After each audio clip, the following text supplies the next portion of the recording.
मित्रों नमस्कार। मैं पंडित लाल बहादुर शुक्ला ज्योतिष केंद्र यूट्यूब चैनल के माध्यम से आप सभी मित्रों का हार्दिक स्वागत करता हूं।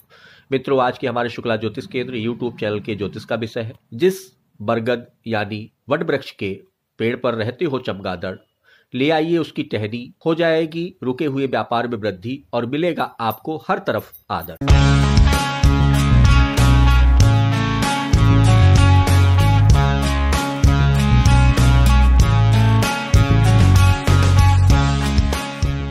मित्रों, जैसा कि बरगद, जिसको बट वृक्ष भी बोलते हैं, कई प्रांतों में इसे, पंजाब जैसे प्रांतों में इसे बोर्ड का वृक्ष भी बोलते हैं, जो कि हमारे हिंदू सनातन धर्म में यह वृक्ष पूजनीय भी है और पूजनीय के साथ साथ वैज्ञानिक महत्व के अनुसार मनुष्य के जीवन में हरियाली के साथ साथ सुखद छाया और भरपूर ऑक्सीजन भी देता है।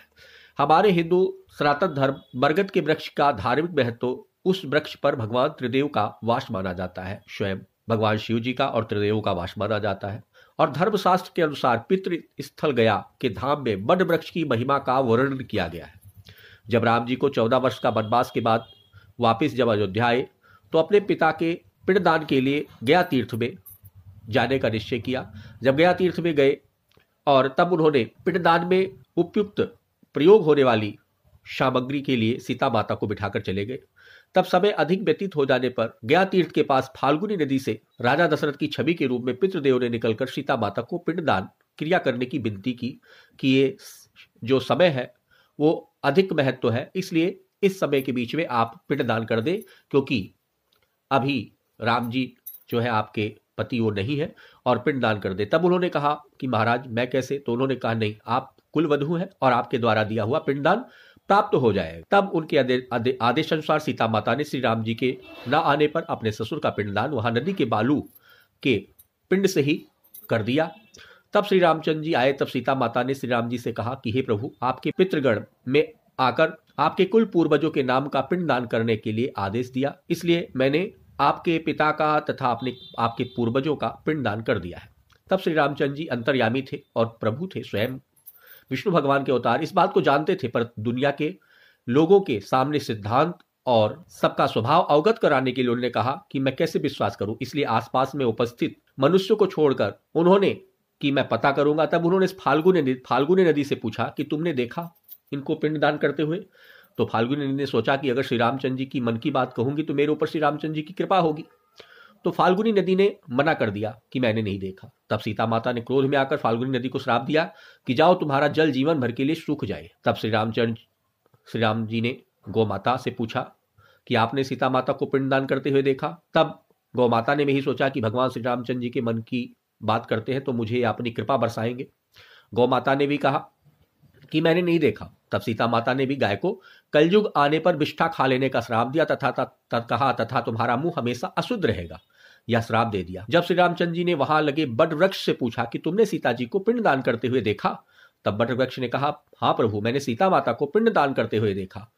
तब सीता माता ने बट वृक्ष को संपूर्ण सृष्टि के संचालन तक जीवन भर हरा भरा रहने का वरदान दिया तथा कहा कि जो तुम्हारे वृक्ष के नीचे गया तीर्थ में आकर अपनी एक कामना छोड़ देगा और उसकी जो चाहेगा वो मनोकामना पूरी होगी। इसलिए मित्रों, बट वृक्ष के स्वयं सीता माता जी के द्वारा वरदान मिलने से या सभी वनस्पतियों की वृक्षों में कार्य सिद्धि के लिए सर्वश्रेष्ठ है। और फिर चमगादड़ या उल्लू, ये सब जो होते हैं लक्ष्मी माता के प्रतीक है।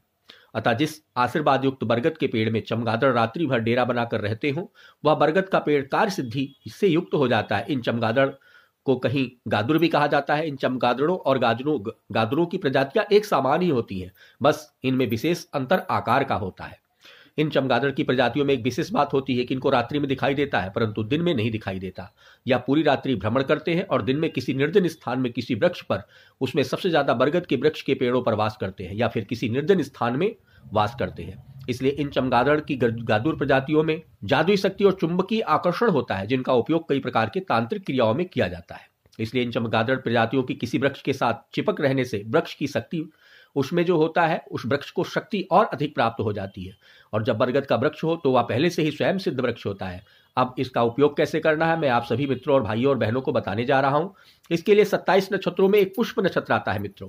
यह नक्षत्र यदि रविवार के दिन आता है या बृहस्पतिवार के दिन तो उसे रवि पुष्प योग, और अगर वीरवार के दिन बृहस्पतिवार के दिन आए तो गुरु पुष्प योग बोलते हैं। किसी ज्योतिषी से पूछकर उस नक्षत्र का चयन कर लें। उस नक्षत्र के एक दिन पहले बरगद के वृक्ष के पास संध्याकाल के पास समय जाएं और बरगद वृक्ष की परिक्रमा करके वृक्ष की टहनी को सुबह प्रातःकाल तोड़कर लाना है। उस वृक्ष की टहनी पर जो लाना है, तोड़कर लाना है, उस पर मोली बांध दे, अर्थात कलावा बांध दे। चावल थोड़े से साबुत हाथ में लेकर प्रार्थना निमंत्रण देते हुए बोले कि हे वनस्पति देवी, मैं कल आपको लेने आऊंगा। आप संपूर्ण बल से युक्त रहें तथा आपका तेज आपसे पृथक ना हो। ऐसा कहकर वापस आ जाए या कार्य करने के लिए शुद्ध वस्त्र धारण करके जाए। और अगर यदि सोच क्रिया की है तो उस कार्य को करने से पहले पवित्र होकर स्नान होकर के ही जाए। पैरों के जूता चप्पल वृक्ष की छाया से दूर ही उतारकर वृक्ष के पास ये कार्य निमंत्रण देकर आए। जैसा कि फिर निमंत्रण देने के बाद दूसरे दिन सुबह प्रातःकाल स्नान से पवित्र होकर स्वच्छ वस्त्र पहनकर जाएं और हाथ जोड़कर जिस प्रार्थना करें और जिस पर आपने कलावा मोली बांधी है, जिस टहनी पर, उस टहनी को तोड़कर लेकर आए और अपने घर के पूजा स्थल में धूप दीप नैवेद्य से पूजा करके अपने व्यापार स्थल के गद्दी के नीचे रख दे या फिर अपने घर की तिजोरी में रख सकते हैं। या व्यापार स्थल की गद्दी के नीचे रखते समय आप एक मंत्र सुन लीजिए मित्रों, मम कार्य सिद्धि कुरु कुरु स्वाहा। मम कार्य सिद्धि कुरु कुरु स्वाहा 21 बार इस मंत्र का उच्चारण कर दे। इस प्रकार देखेंगे कि यह कार्य सिद्धि टहनी जो है बरगद की आपके जीवन में आपके परिश्रम से द्वारा किए गए व्यापार को वृद्धि देगा तथा आपके जीवन में तरक्की और यश देगा। इस प्रकार मित्रों, यह ज्योतिष संबंधित विचार आपको बरगद से संबंधित मैंने शुक्ला ज्योतिष केंद्र के यूट्यूब चैनल के माध्यम से आप सबको बताया। आपको कैसा लगा हमारे कमेंट बॉक्स में अपनी राय दें तथा आप हमारे इस चैनल को अगर अभी तक आपने सब्सक्राइब नहीं किया तो सब्सक्राइब कर लें, जिससे और बिल व घंटी बटन को दबाएं, जिससे आने वाली नई नई वीडियो आपको स्वतः प्राप्त हो जाए। मित्रों, हम आपको आशा देते हैं, विश्वास देते हैं कि आपको ज्योतिष संबंधित विचारों से अच्छे अवगत कराकर आपको लाभ देते रहेंगे। और मित्रों, फिर से आपसे हाजिर होंगे। तब तक के लिए मित्रों, नमस्कार।